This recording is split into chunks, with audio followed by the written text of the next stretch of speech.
પાઠશાળા ધોરણ 6 વિષય ગણિત 11.3 ચલ સાથે અભિવ્યક્તિ. તો આપણે ગઈકાલના જે દાખલા ગણ્યા 11.2માં બરાબર, એની અંદર જૂથના ગુણધર્મનો નિયમ આપણે જોયો બરાબર કે જૂથના ગુણધર્મનો નિયમ આ હતો a વત્તા b વત્તા c બરાબર a વત્તા કૌંસમાં b વત્તા c. એટલે આ બેનું જૂથ કર્યું અને એક શબ્દ અલગ રાખ્યો હતો, પછી પહેલી સંખ્યા અને આ બેનું જૂથ કર્યું. ટૂંકમાં અહીંયા a વત્તા b નું જૂથ હતું, આમાં b વત્તા c નું જૂથ છે. સરવાળો કરીએ તો કોઈ જવાબમાં કોઈ ફેરફાર થતો નથી બરાબર.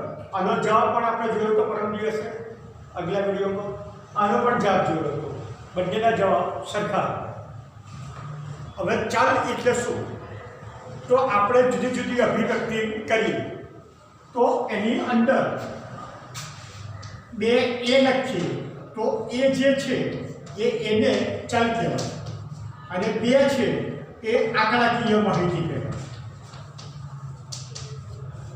બરાબર. કોઈ એમ લખે 5x તો x ને ચલ કહેવાય અને 5 ને આંકડાકીય માહિતી કહેવાય. તો આ રીતે એબીસીડીના જે કંઈ અક્ષરો કોઈ સંખ્યા સાથે જોડાયેલા હોય બરાબર, એ બધા જ ચલ કહેવાય. ચલની કોઈ ચોક્કસ કિંમત હોતી નથી. આપણે જેમ ચલની કિંમત મૂકતા જઈએ એમ જે જવાબ છે એ અલગ અલગ આવી શકે.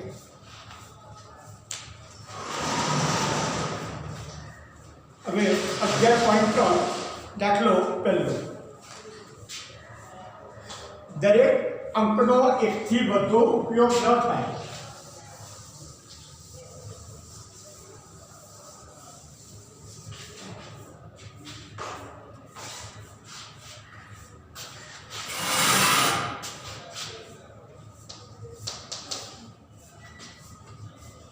કે 5, 7 અને 8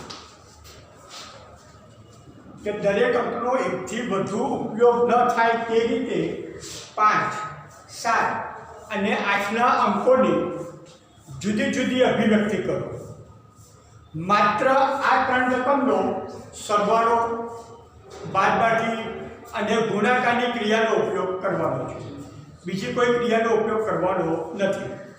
એટલે જુદી જુદી અભિવ્યક્તિ આપણે ઉદાહરણમાં નીચે આપેલી છે કે 5 વત્તા 8 ઓછા 7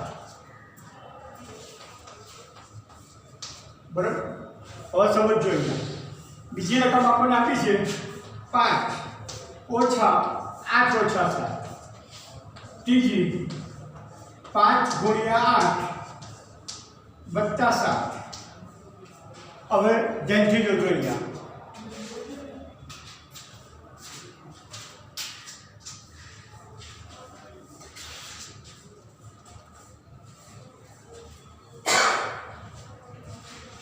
હવે આપણે જાતે આપણે કોઈ બીજી અભિવ્યક્તિ તૈયાર કરી શકીએ છીએ. જેમ કે અહીંયા 5 હતા વત્તા 8 ઓછા 7 હતા બરાબર. પછી વત્તાની જગ્યાએ નિશાની કઈ લીધી? ઓછાની લીધી. આ એની એ રાખી. ત્રીજી આ બેનું જૂથ લીધું અને ગુણાકાર લીધા, અહીંયા સરવાળો લીધો. હવે આપણે અલગ અલગ પ્રવૃત્તિ કરી છે, જોઈ લો. હવે કે 5 વત્તા 8 વત્તા 7 બરાબર. પછી 5 ગુણ્યા 8 ગુણ્યા 7. પછી એટલે અહીંયા આ જે રકમ આપી છે એ પ્રમાણે આપણે બીજી બે જાતે બનાવી. અહીંયા ઓછા હતા તો એ વત્તા કર્યા, બંને વત્તા વત્તા એટલે આ રકમ ને આ રકમ અલગ થઈ ગઈ. હવે બંને જગ્યાએ નિશાની આપણે ગુણાકારની કરી બરાબર કે 5 ગુણ્યા 8 ગુણ્યા 7 બરાબર. એમ આપણે અલગ અલગ જૂથ બનાવીને પ્રવૃત્તિ કરી શકીએ છીએ. એ રીતે આમાંથી જુઓ કે 5 ઓછા 8 વત્તા 7. કોઈકના સર્ગ આપતા હું લખીએ 5 ઓછા 8 ગુણ્યા 7 તો પણ ચાલે 8 હવે આ રકમમાં જોઈએ કે અહીં ગુણ્યા છે નહીં વત્તા છે બરાબર તો અભિવ્યક્તિ બદલી કરો તો પહેલી આંકડી પાછળનું જૂથ બનાવ્યું છે દરેકમાં હજુ પણ આપણે આનું જૂથ બનાવવું હોય આ રીતે ગુણ્યાકાર લીધા ઓછા લીધા બરાબર હજુ કદાચ ચેન્જ કરવું હોય તો બીજું જૂથ બનાવી શકીએ હવે આગળનું જેનું જૂથ 5 ગુણ્યા 8 વત્તા 7 હતા તો 5 વત્તા 8 વત્તા 7 પછી બીજું જૂથ બનાવો 5 ગુણ્યા 8 વત્તા 7 પછી હજુ આગળ બનાવવું હોય તો ક્રમ બદલી કરીએ બરાબર કે 3 નો ઉપયોગ કરવાનો છે એટલે એવું નહીં કે પહેલાં આ જ રકમ લેવી પડે બરાબર બીજી કોઈ પણ રકમ લો તો પણ ચાલે તો 7 ઓછા 5 વત્તા 8 આવું પણ લખી શકાય આંકડા બદલી નખાય ઓકે ના સાહેબ આપણે આવું લખીએ 8 ઓછા 5 વત્તા 7 તો પણ ચાલે ઓકે ના સાહેબ આપણે આવું લખીએ 8 ઓછા 7 વત્તા 5 ઓકે ના સાહેબ બધું ચેન્જ કરીએ આપણે તો 8 ગુણ્યા 7 ઓછા 5 એકની એક રકમ ફરીથી આવી જોઈએ નહીં એમ તમે જુદી જુદી આવી અભિવ્યક્તિ કરી શકો છો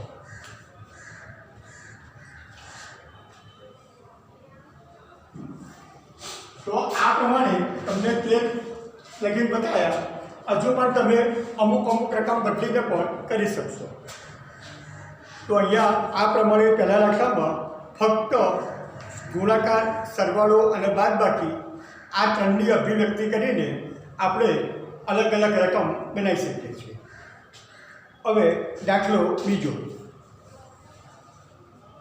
નીચેનામાંથી કઈ અભિવ્યક્તિ માત્ર આંકડાકીય છે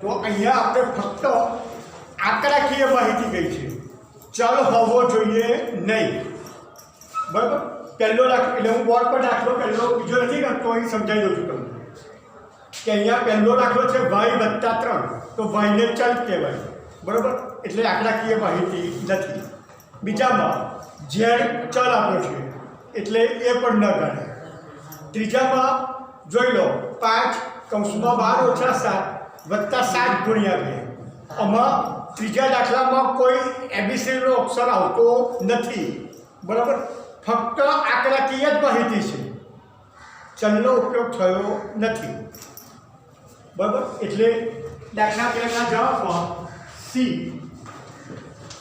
પછી ડીમાં ફક્ત 5 જ આપણને આપેલા છે એની સાથે પણ કોઈ ચલ આપેલો નથી ઈમાં 3x એટલે x ચલ કહેવાય એફમાં 5n તો n ચલ કહેવાય જીમાં છેલ્લે આપણને પી આપ્યો છે એટલે પી ચલ કહેવાય તો દાખલા 2 ની અંદર માત્ર આંકડાકીય માહિતીની રકમ સી અને ડી કહેવાય બરાબર તો આ પ્રમાણે કોઈ ચલનો ઉપયોગ થયો નથી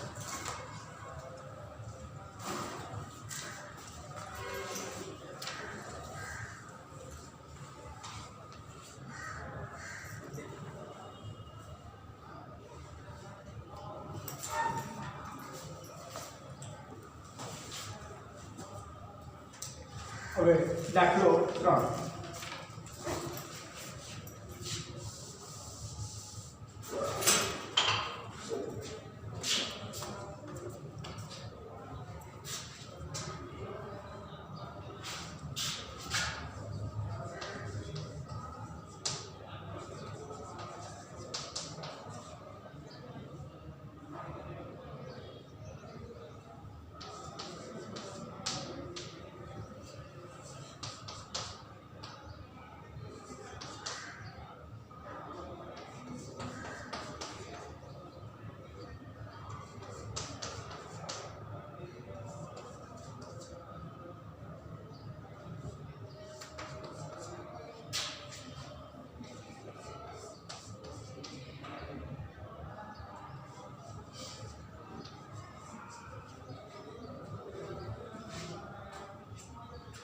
તો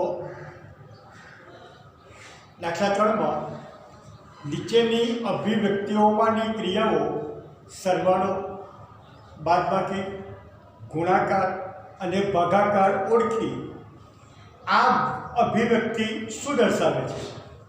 તો અહીંયા જુઓ, ઝેડ ચલ કહેવાય, એક આંકડાકીય માહિતી કહેવાય. તો આ બેની વચ્ચે વત્તાની નિશાની એટલે અભિવ્યક્તિ કઈ કહેવાય? સરવાળાની ક્રિયા બતાવે છે. આમાં બાદબાકીની ક્રિયા છે, આમાં સરવાળો, આમાં બાદબાકી. હવે આ બંને રકમ જોડાયેલી છે એટલે ગુણાકાર કહેવાય. 17y નો અર્થ શું? 17 અને y નો ગુણાકાર. અહીંયા છેદમાં છે એટલે ભાગાકાર કહેવાય. ને અહીંયા બંને સાથે જોડાયેલી છે એટલે ગુણાકાર. તો સૌથી પહેલા આપણે આ શીખ્યા, બરાબર, કે આ સરવાળો, આ બાદબાકી, આ વત્તા છે એટલે સરવાળો, ઓછા છે એટલે બાદબાકી, 17 અને y સાથે હોય એટલે ગુણાકાર, આ ભાગાકાર, આ ગુણાકાર. હવે કેવી રીતે બની? તો અહીંયા ઝેડમાં આપણે કેટલા ઉમેર્યા? 1 ઉમેર્યો. એટલે શું લખવાનું? ઝેડમાં 1 ઉમેરતા. આમાં ઝેડમાંથી 1 શું કર્યો છે? 5 કર્યો છે. એટલે ઝેડમાંથી 1 બાદ કરતા. અહીંયા બંનેનો સરવાળો છે એટલે y માં 17 ઉમેરતા. અહીંયા y માંથી 17 બાદ કરતા. એટલે y માંથી 17 શું કર્યા? બાદ કરવાના. તો આ રીતે બનેલી હોવી જોઈએ. પછી અહીંયા બંનેનો ગુણાકાર છે એટલે y ને 17 સાથે ગુણાકાર કરતા. અહીંયા y ને 17 વડે ભાગતા. નંબર 5 ને ઝેડ સાથે ગુણાકાર કરતા.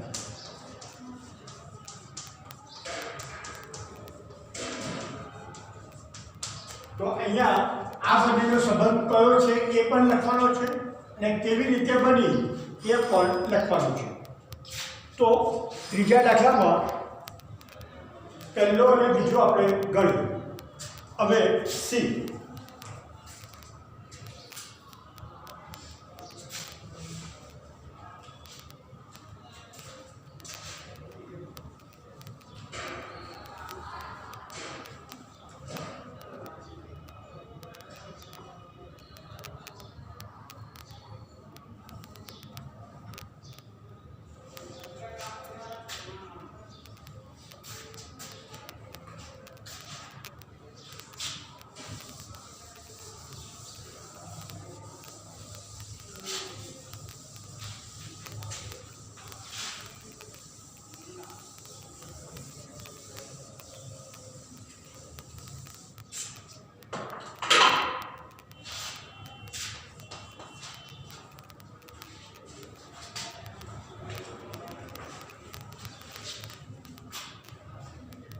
સીમાં 2y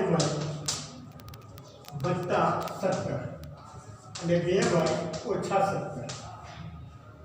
પછી ડીમાં 7m ઓછા 7m વત્તા 3 ઓછા 7m ઓછા 3. હવે પહેલા ને બીજામાં ખાલી સરવાળો, બાદબાકી, ગુણાકાર અને ભાગાકાર હતા. હવે એક સાથે બે પણ ક્રિયા હોય છે. તો અહીંયા આપણે જોઈએ તો 2 અને y નો ગુણાકાર છે અને અહીંયા પાછો સરવાળો છે. એટલે બંને ક્રિયા લખવાની, ગુણાકાર અને સરવાળો. આમાં પણ ગુણાકાર અને બાદબાકી. આમાં ફક્ત ગુણાકાર જ છે. આમાં ગુણાકાર અને સરવાળો.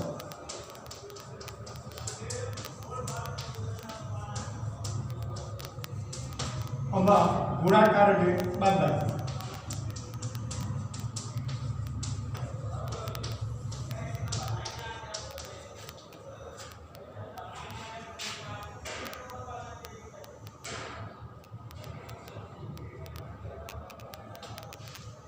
હવે કેવી રીતે બની? તો વાયને 2 વડે ગુણી તેમાં 17 ઉમેરતા. આમાં વાયને 2 વડે ગુણી 17 બાદ કરતા.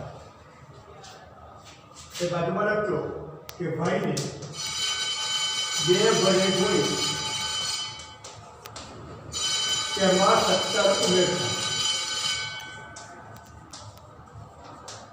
બીજામાં વાયને 2 વડે ગુણી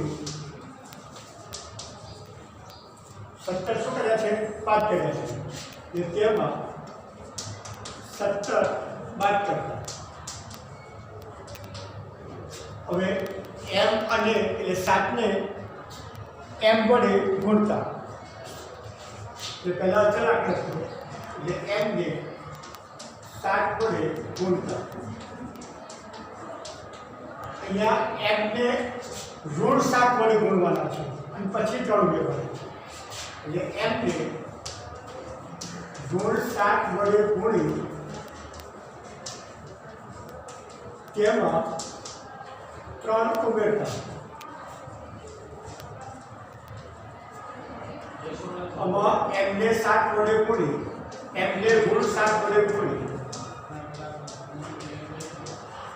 તેમાંથી 3 બાદ કરતા.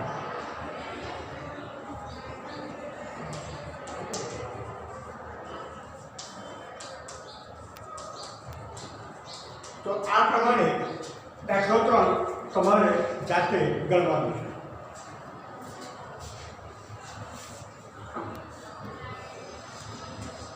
તો આ પ્રમાણે તમે પાકી નોટમાં પહેલો, બીજો અને ત્રીજો દાખલો પૂરો કરજો. બરાબર? 1-2 વખત વિડીયો જોજો, સમજણ ના પડે. બરાબર? 1-2 વખત વિડીયો જોયા કરજો. વિડીયો તો ગમે એટલી વખત જોવાય, ઝૂમમાં જોવાતું નથી. બરાબર? અને 3 દાખલા પાકી નોટમાં લખવાના છે.